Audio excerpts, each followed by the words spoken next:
Armas de brinquedo tão reais quanto as verdadeiras vendidas ilegalmente em São Paulo. O governo reduz a meta fiscal e anuncia um novo corte no orçamento.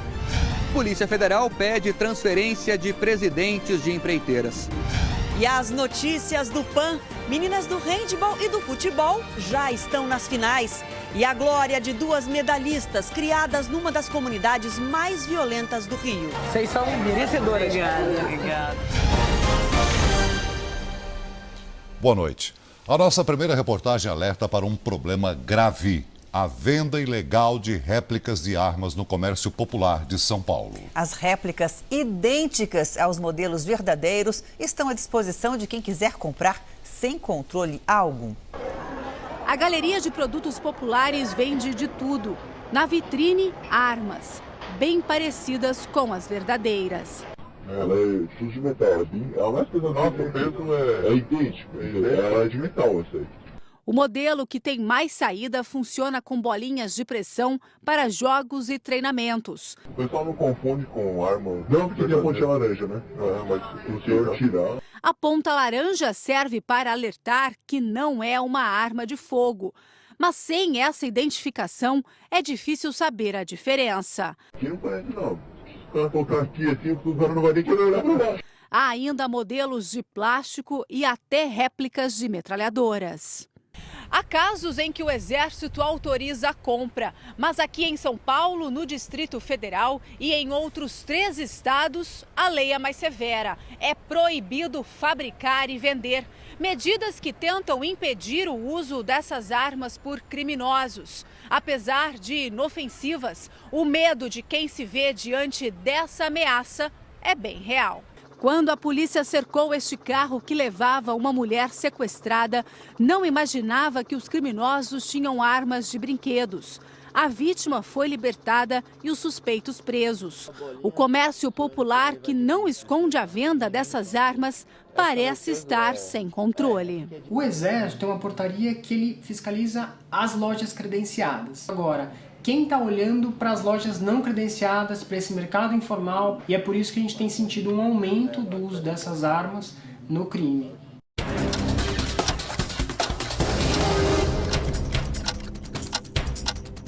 A polícia prendeu os 2 suspeitos de envolvimento na morte de uma ciclista na rodovia Fernão Dias, na Grande São Paulo. Ela e o marido pedalavam na estrada quando foram surpreendidos pelos ladrões. Além de levar as bicicletas, eles atiraram. A mulher morreu no local. A suspeita da bactéria conhecida como KPC fecha a UTI do Hospital de Clínicas da Universidade Federal de Uberlândia. 6 pacientes foram contaminados. Novos leitos não podem ser ocupados porque a bactéria pode levar à morte. No Rio de Janeiro, morreu aos 88 anos Alexander Henrique Lax, sobrevivente do Holocausto. Ele estava internado para tratar uma infecção pulmonar. Lax ficou 6 anos no campo de concentração de Auschwitz e sobreviveu.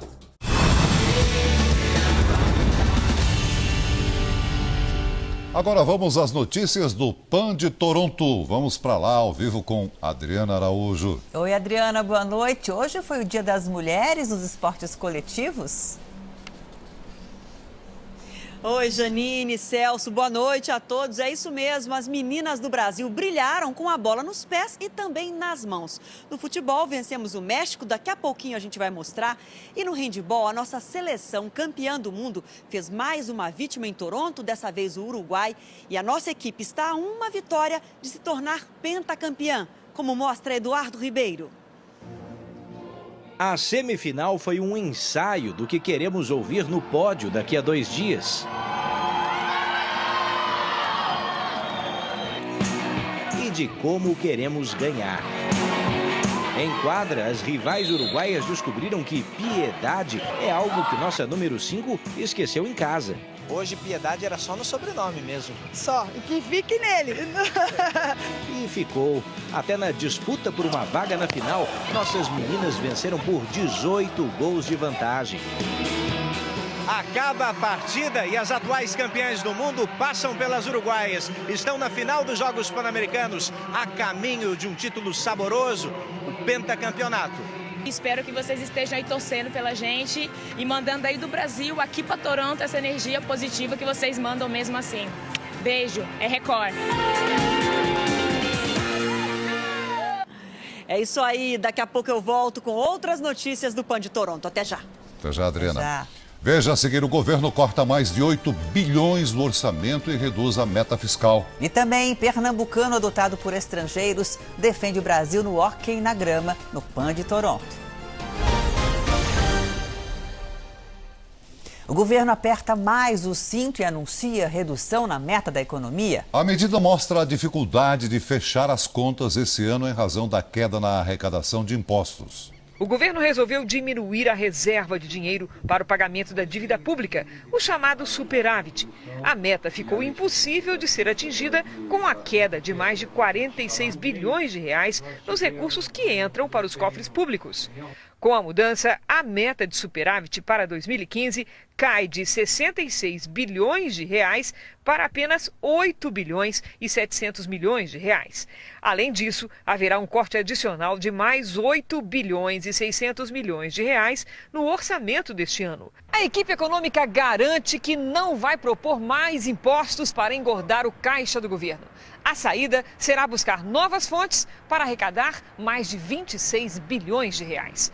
O mercado reagiu mal à mudança, com forte queda nas bolsas. E o ministro da Fazenda sustenta que ela não é um sinal verde para gastar mais. Uma reavaliação da meta não é uma indicação do abandono do ajuste fiscal, ou de que está tudo resolvido, que agora é uma licença para gastar. O governo ainda não está preparado para isso. O governo também apresentou hoje ao Tribunal de Contas da União sua defesa à acusação de tomar emprestado cerca de 40 bi dos bancos públicos para pagar programas sociais, o que é proibido. As contas têm elementos fortes, substanciosos para serem aprovados. Isso é a nossa convicção. Operação Lava Jato. O Supremo Tribunal Federal determinou que o juiz Sérgio Moro envie informações sobre o processo que cita o pagamento de propina ao presidente da Câmara, Eduardo Cunha. Cunha foi citado pelo lobista Júlio Camargo. A Polícia Federal pediu a transferência dos presidentes de 2 empreiteiras para um presídio comum. Com a carceragem lotada, a Polícia Federal pediu a transferência dos presos na última fase da Lava Jato para esse presídio na região metropolitana de Curitiba. No novo endereço, os presidentes da Odebrecht, Marcelo Odebrecht, e da Andrade Gutierrez, Otávio Marques de Azevedo, e outros 6 executivos terão o mesmo tratamento dos presos comuns.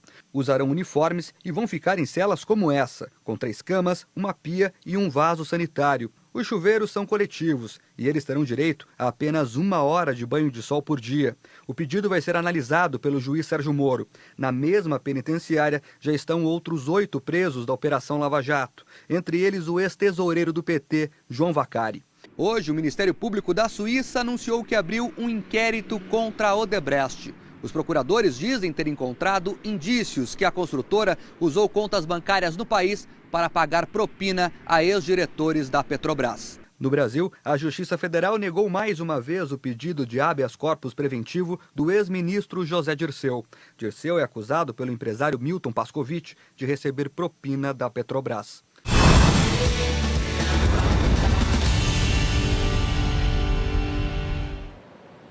Voltamos com as notícias de Toronto. Stephen Smith, com esse nome, não parece que é brasileiro, né? Mas ele é pernambucano, ajudou o nosso país a se classificar no hóquei para as Olimpíadas do Rio, algo inédito para a gente. E agora está em busca das próprias origens.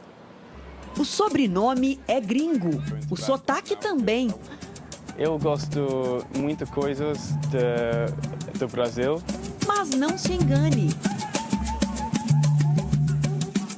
Eu sou brasileiro e depois inglês. Nosso camisa 9 do hóquei carrega o verde e amarelo do uniforme com muito orgulho. Ele cresceu em Londres, ao lado do pai britânico e da mãe francesa. Mas o casal nunca escondeu de Steph suas origens. O Steph já conhece o Brasil. Ele esteve 3 vezes no Rio de Janeiro treinando pelo time, mas agora, depois dos Jogos Pan-Americanos, ele quer voltar de férias e por um motivo muito especial. Ele quer conhecer a família biológica. Ele foi adotado aos 6 meses de idade e agora procura pela mãe. É um sonho que estou perto de realizar, diz. So now my dream is coming true. O atleta nasceu no Recife e só tem uma foto da mãe, Maria de Souza. Steph diz que não guarda mágoas. Se estou aqui, é graças à minha mãe biológica. Minha vida poderia ter sido muito mais difícil. Respeito à força que ela teve. No muro dos desejos dos atletas, ele deixou registrado: quer voltar para casa. Mas a busca pela família do Recife só vai começar após o PAN. Enquanto isso, ele faz treinos de brasilidade. Ensaia um sambinha atrapalhado. E me pede para mostrar como é o frevo, justo para uma mineira.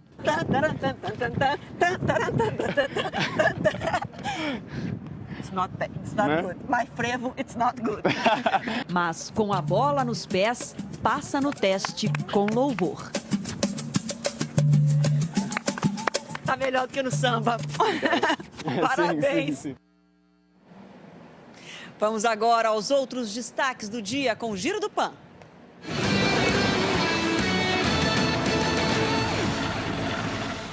O Brasil segue invicto no basquete masculino. Hoje venceu a Venezuela por 79-64. A seleção tem 2 vitórias no torneio e volta a jogar amanhã pela última rodada da primeira fase contra os Estados Unidos.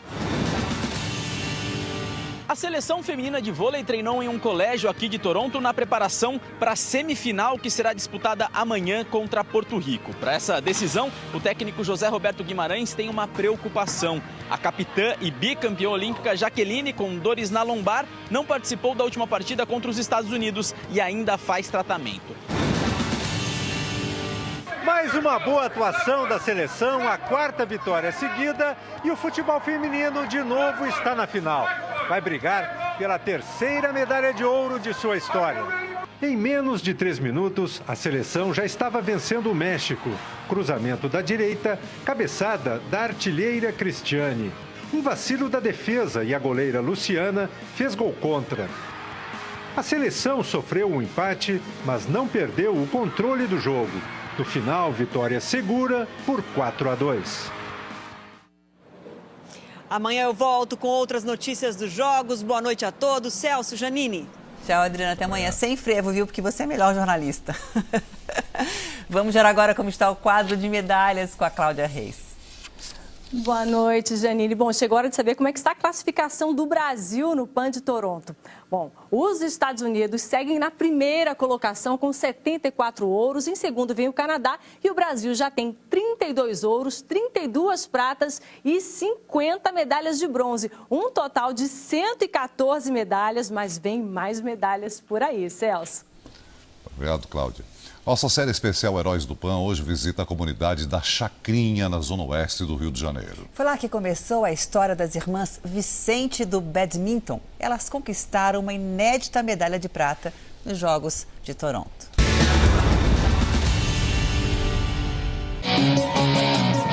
Ruas de todos os dias se transformaram em passarela. A volta para casa das irmãs Vicente foi triunfal. Vocês são merecedoras. Obrigado. O que vocês sentiram naquela hora lá no pódio? Foi o momento mais tenso? Eu acho que foi o melhor momento da minha vida. Tipo, alívio, sabe? Consegui. Por mais que a gente não tenha ganhado de ouro, mas eu acho que a prata valeu por ouro.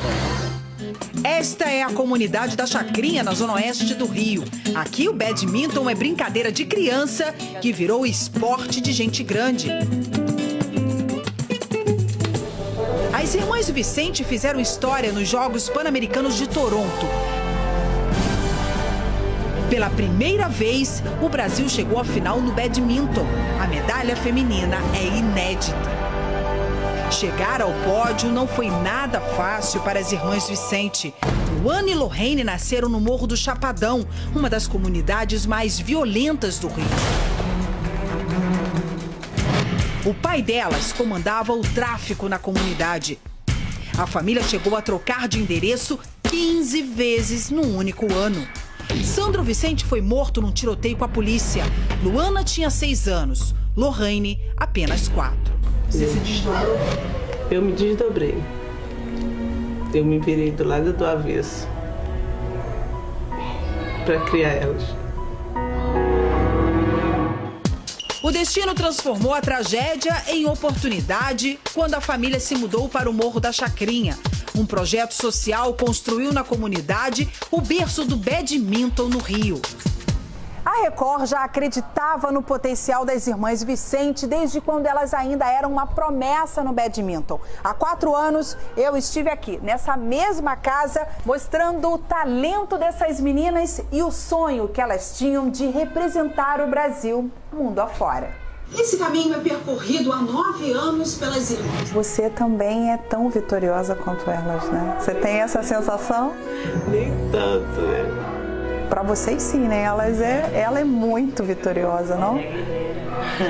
Ela tem mais dessa medalha do que a gente. E se não fosse por ela, nada disso teria acontecido. Foi no centro de treinamento Miratos que as irmãs deram os primeiros passos no badminton.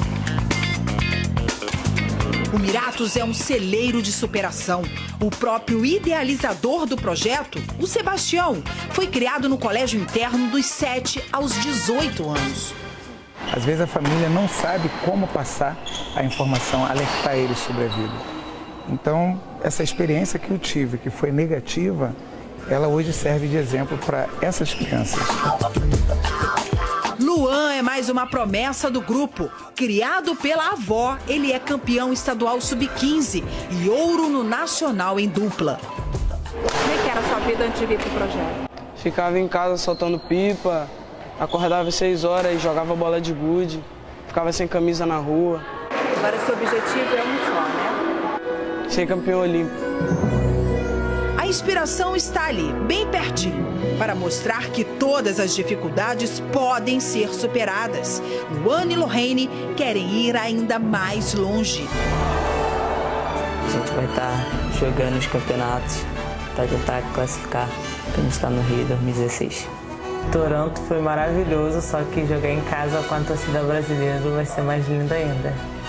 As irmãs que deram a volta por cima e conquistaram as principais quadras do mundo também querem brilhar no quintal de casa.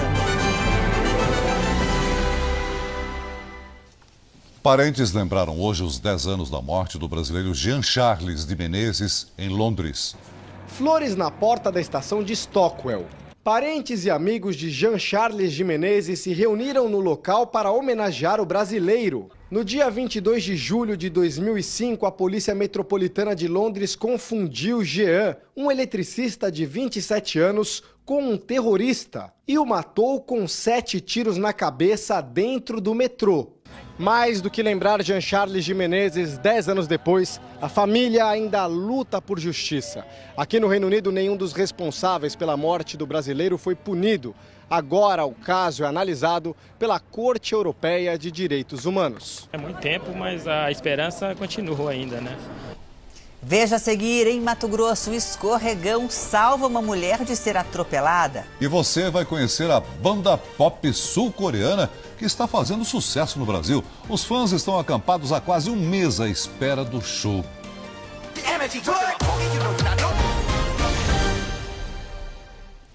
Hoje o Jornal da Record vai mostrar a situação do sistema da Guarapiranga, que abastece quase 6 milhões de moradores na Grande São Paulo. A chuva que caiu nas primeiras semanas de julho fez o nível do reservatório subir. Bem em frente à represa, o restaurante sempre atraiu clientes com esse visual. E ainda tem os passeios de barco que saem daqui. Quando o nível da água subiu nos últimos meses, o dono ficou aliviado. No verão passado, a estiagem afastou muitos clientes. Dezembro e janeiro foi um dos piores momentos para a gente aqui na represa.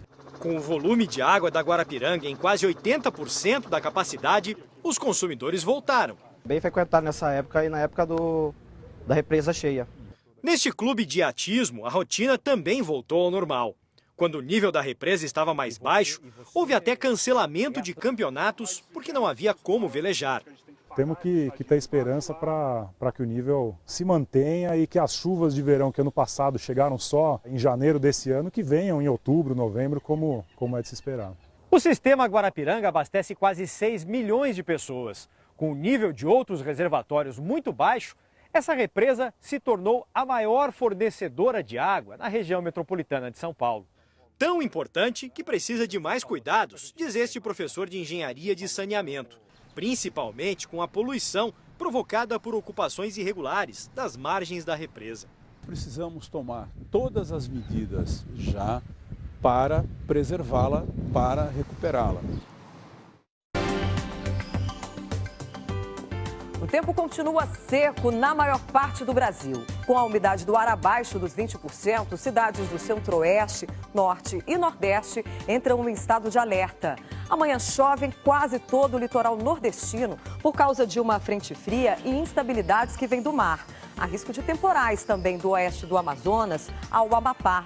No fim do dia, pancadas de chuva atingem a região sul, São Paulo e Mato Grosso do Sul. E a madrugada será fria em Curitiba, com 9 graus e 13 em Belo Horizonte. À tarde, a máxima não passa dos 21 em São Paulo. Em Porto Velho, calorão, com 35 graus.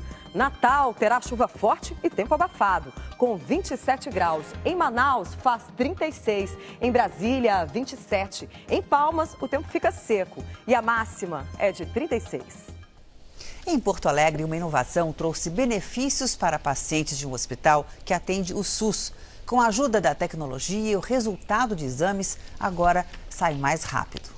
Uma amostra analisada por segundo e o exame, que antes podia levar dias para ficar pronto, agora está no sistema em poucas horas. Os pacientes chegam, a gente já acessa rapidamente o exame aqui pelo sistema e já anota os resultados e passa imediatamente para eles. Toda a movimentação dos tubos de ensaio foi mecanizada. A tecnologia trouxe agilidade no atendimento aos pacientes do hospital. A grande vantagem é o diagnóstico rápido. Se gera uma angústia, né? Se tiver uma rapidez, vai ser para nós, vai ser melhor, né? 20 equipamentos acoplados a uma esteira de 37 metros de comprimento. A estrutura, única no Brasil, foi inaugurada com uma grande responsabilidade. Já processa 85% dos exames realizados no Laboratório Central de Porto Alegre. 300 mil por mês.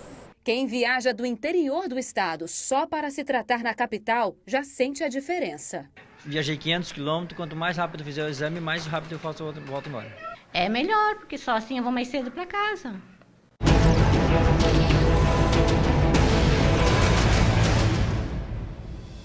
Em Várzea Grande, Mato Grosso, a câmera de segurança de uma loja registrou o momento em que uma mulher caminha para atravessar a rua e é salva por um escorregão. Por pouco, ela não foi atropelada por um ônibus. Depois do susto, a mulher se levanta e vai embora. Você também pode mandar um vídeo para o nosso WhatsApp 989333150. Na China, câmeras de segurança flagram acidentes impressionantes. Na primeira imagem, um mini-ônibus é prensado entre dois caminhões. A carreta não consegue parar e esmaga o veículo à frente. Uma criança de 6 anos morreu na hora. Segundo a polícia, o freio do caminhão apresentava problemas. Neste outro acidente, o carro perde o controle e atinge o veículo que vinha ao lado. Com o impacto, o motorista do caminhão foi arremessado para fora. Ele não se feriu com gravidade. Essa é uma daquelas notícias difíceis de acreditar. Uma banda coreana vai fazer um show em São Paulo no fim do mês. Bom, até aí, tudo bem, né? Mas a ansiedade dos fãs brasileiros é tanta que alguns deles estão acampados na fila há mais de 20 dias, antes mesmo da banda chegar ao Brasil. 7 garotos sul-coreanos que enlouqueceram esses adolescentes brasileiros. Eles se revezam em grupos para garantir um bom lugar no show e até para enfrentar a concorrência que vem de países vizinhos. Rolou boatos que iam vir caravanas do Chile no dia 6. Eu falei, se eles vão chegar dia 6, vão chegar dia 1º. A A Bangtan Boys surgiu em 2013. Com canções que misturam inglês, japonês e coreano, os garotos viraram uma febre na internet e conquistaram fãs na Ásia e na Europa. Agora estão chegando em São Paulo para testar a popularidade com os brasileiros.